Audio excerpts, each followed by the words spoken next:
A very good evening to one and all. In our previous video, we had discussed on LoRaWAN, that is long range wide area network, LoRaWAN layers, LoRaWAN physical layer, LoRaWAN MAC layer. In today's session, we are going to discuss LoRaWAN topology and security.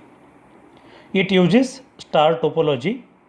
A LoRaWAN gateway is deployed as the center hub of a star network architecture. It uses multiple transceivers and channels and can demodulate multiple channels at once or even demodulate multiple signals on the same channel simultaneously. As shown in the diagram, the infrastructure consists of endpoints exchanging packets through gateways acting as bridges with a central LoRaWAN network server. As we can see in figure, gateways connect to the backend network using standard IP connections and endpoints communicate directly with one or more gateways.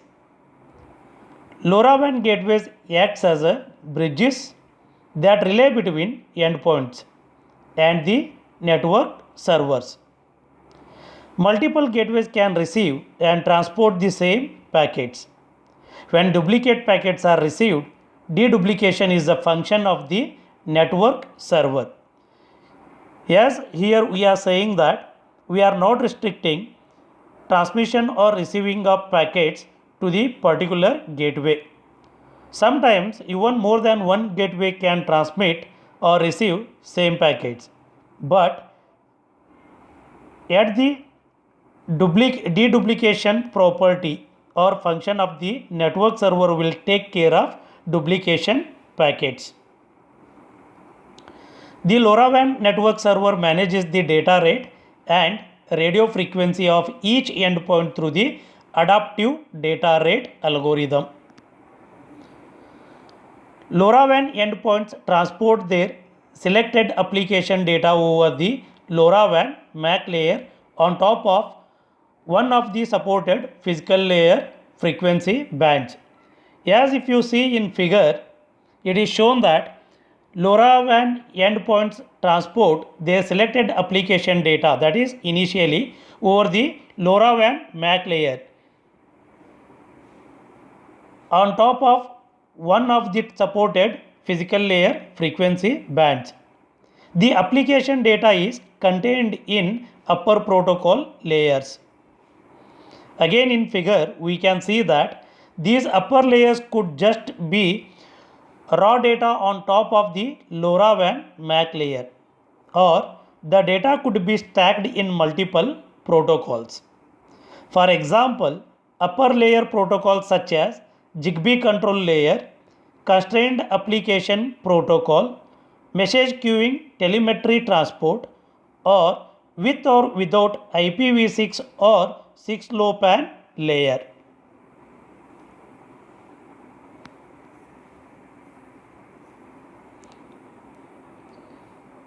Again, if you see LoRaWAN security, in this figure it is clearly shown the steps how we can provide security when transmitting data from one end to another end. Here steps are clearly showing. In first step, device encrypts data end to end. Second step, take care of separate network encrypt to network server. In third step, low power wide area device sends a packet. Then all low power wide area access points in range receive packet. Whichever packet is sent in third step, a nearby LPWA access points can receive that particular packet. Low power wide area network server decrypts using network key. Then LPWA network server towards packet to relevant LPWA network server. Once it decrypts using network key, it will transmit from LPWA network server to the relevant LPWA network server. After that, LPWA application server can decrypt using app key and receive the app data in 7th step. At the end, network server selects best access point to return data. All these steps are clearly shown in a network security diagram. To do this, LoRaWAN endpoints must implement two layers of security. The first one is protecting communications. Second one is data privacy across the network. Protecting communications is also known as a network security, and this is applied at the MAC layer, or MAC layer will take care of protecting communication algorithm. It also guarantees the authentication of the endpoints by the LoRaWAN network server. Using advanced encryption standard, we can protect LoRaWAN packets by performing encryption. Each endpoint implements a network session key used by both itself and the LoRaWAN network server. The network session key ensures data integrity through computing, and also it checks the message integrity code of every data message, as well as encrypting and decrypting MAC only data message payloads.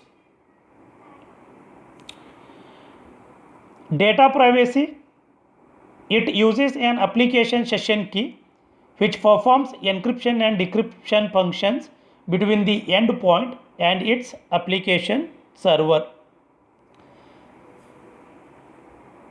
It computes and checks the application level message integrity code if it is included.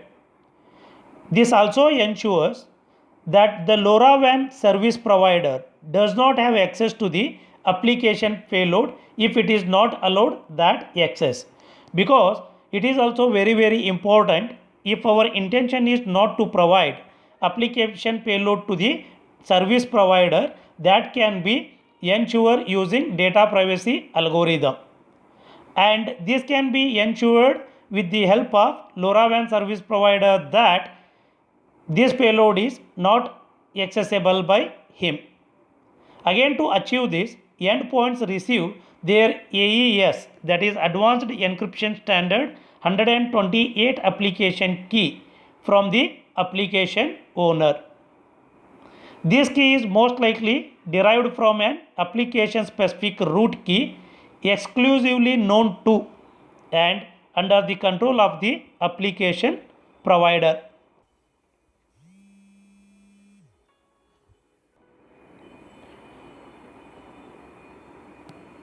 Again, LoRaWAN endpoints attached to a LoRaWAN network must get registered and it should be authenticated.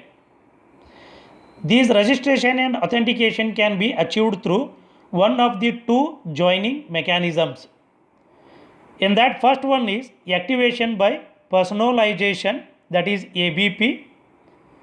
Endpoints don't need to run a join procedure as their individual details, including device address and networks key, as well as applications key, session keys, are pre-configured and stored in the end device. In end device, normally we are going to store device address, network security key, as well as application security session keys. The same information is registered in the LoRaWAN network server too. With this, we can provide registration as well as authentication. Another method is over the air activation, that is OTAA. In this, endpoints are allowed to dynamically join a particular LoRaWAN network after successfully going through a join procedure. The join procedure must be done every time a session context is renewed. What it means is, once we lost the session, if again rejoining takes place, then again we need to perform a joining procedure must be done after rejoin. During the join process, which involves the sending and receiving of MAC layer join request and also join accept messages, the node establishes its credentials with the LoRaWAN network server, exchanging its globally unique device EUI, application EUI, and app key. The app key is then used to derive the session network key and applications keys.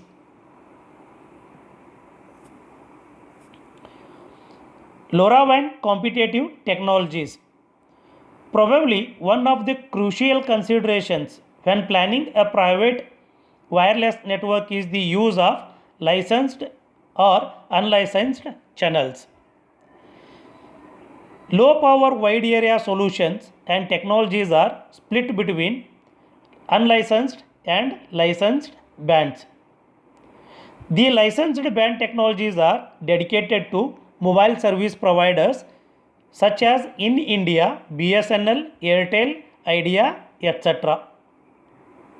Long-term evolution, LTE narrowband Internet of Things offerings can operate on unlicensed bands, whereas Wi-Fi and Bluetooth use unlicensed spectrum in the 2.4 GHz and 5 GHz bands. The use of sub-gigahertz bands allows for long-range connectivity reaching devices up to 10 km or we can say 6 miles. The LoRaWAN networks use unlicensed sub-gigahertz radio frequency bands like 169 MHz, 433 MHz, 868 MHz and 915 MHz in North America. The low bands allow for data rates from 0.3 kbps to 50 kbps. And also we can say one of the greatest advantages of LoRaWAN, unlike cellular network, is that in the unlicensed spectrum, the fees and costs are much cheaper as well as private network deployments. The below table summarizes competitive technologies. In first column, we are stating characteristics. Next three columns are with respect to LoRaWAN, Sigfox and Engine on ramp. These all are self-explanatory. I will not go through much. But anyway, when we take a characteristics of frequency bands, means we are going to discuss very briefly. With respect to frequency band, LoRaWAN works 433 MHz, 868 MHz, 902 928 MHz, whereas Sigfox works in frequency range 433, 868 and 902 to 928 MHz, whereas Ingenu works in the frequency range 2.4 GHz. Similarly, LoRaWAN uses chirp spread spectrum modulation technique, whereas Sigfox use ultra narrowband modulation technique, whereas Ingenu uses DSSS modulation technique. Topology, all three uses star topology. In first one, actually it is star of stars, Sigfox is star, and third one is star, that is tree supported with an RPMA extender. Data rate 250 Pbps to 50 kbps, 100 Pbps to 600 Pbps and 6 kbps. Similarly, we can easily understand adaptive data rate, payload, two-way communication, geolocation, roaming and specifications with respect to all three technologies.